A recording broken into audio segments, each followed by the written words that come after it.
Hola, en este video voy a explicar la teoría histórico-cultural de Vygotsky, como también la teoría de asimilación de Ausubel. Vamos a ver los conceptos básicos de su teoría, así como las ideas principales. El paradigma histórico-social, también conocido como paradigma sociocultural o histórico-cultural, fue desarrollado por Lev Zinovich Vygotsky a partir de la década de 1920.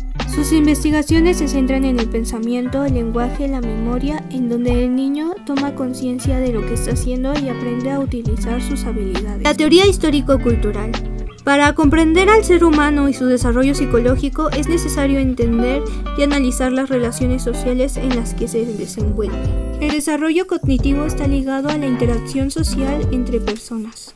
Vygotsky propone el lenguaje como herramienta mediadora del desarrollo. También dice que la cultura proporciona el material para organizar estructuralmente los impulsos naturales heredados que influencian en la conducta del ser humano. Una premisa central del paradigma es que el proceso de desarrollo cognitivo individual no es independiente o autónomo de los procesos socioculturales en general, ni de los procesos educacionales en particular.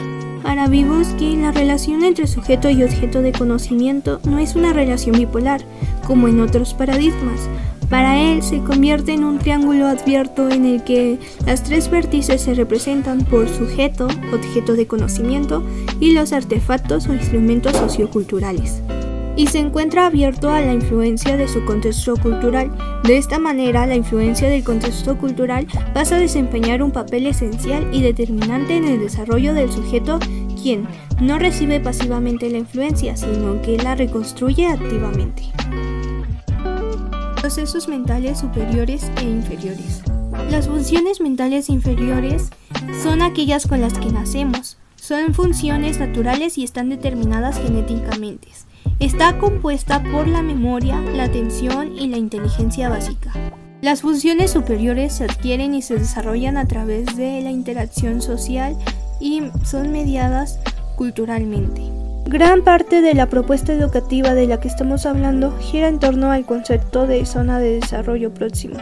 Vygotsky la define como la distancia entre el nivel real de desarrollo determinada por la capacidad de resolver independientemente un problema y el nivel de desarrollo próximo determinada a través de la resolución de un problema bajo la guía de un adulto o en colaboración con otro compañero más capaz. Proceso de andamiaje.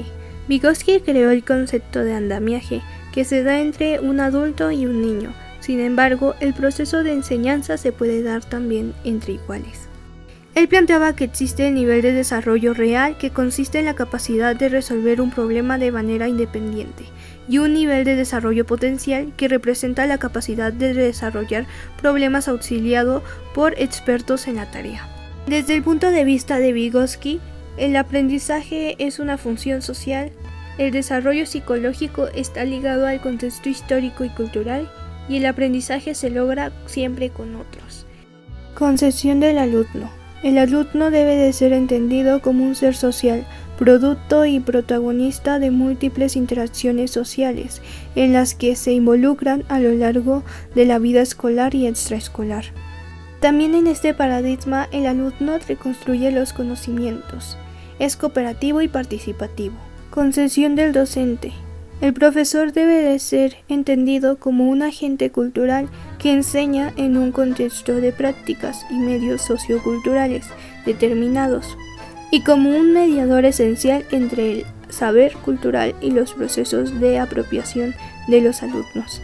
Así, a través de actividades conjuntas e interactivas, el docente procede promoviendo zonas de construcción para que el alumno se apropie de los saberes, gracias a sus aportes y ayudas estructurados en ciertas actividades escolares siguiendo ciertas direcciones intencionalmente determinadas. El profesor debe intentar en su enseñanza la creación y la construcción conjunta de zonas de desarrollo próximo con los alumnos por medio de estructuras de sistema de mianaje flexibles y estratégicos. Conclusión.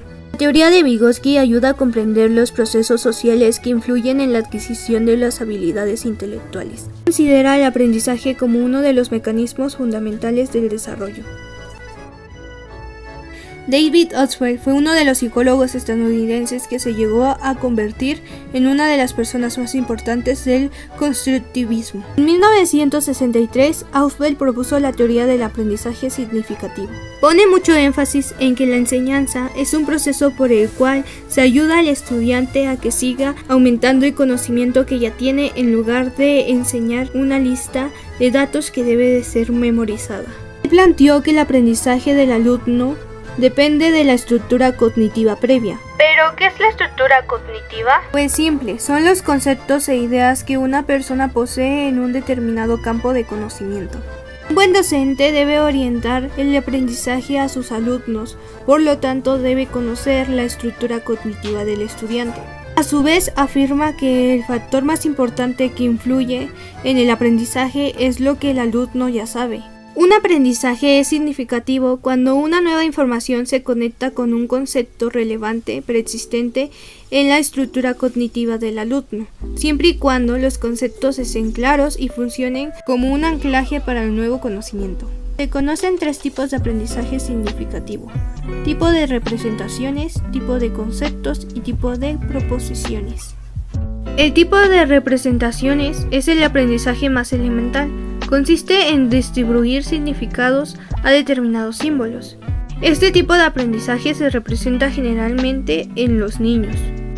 Tipo de conceptos. Los conceptos se definen como objetos, eventos, situaciones con criterios comunes y se designan mediante algún símbolo o signo.